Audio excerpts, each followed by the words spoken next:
Nestled in the Nilgiri hills of South India, where emerald waves of tea stretch as far as the eye can see, a silent visitor roams. The Indian gaur, the gentle giant of these hills, weighing nearly a ton and standing over 6 feet tall, it sits one of the largest wild bovines on earth. But here it walks quietly, not as an intruder, but as part of the landscape, as timeless as the mountains.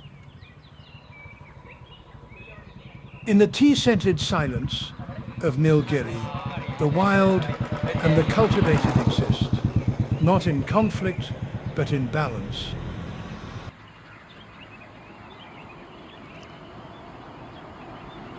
The Nilgiris, home to more than just tea.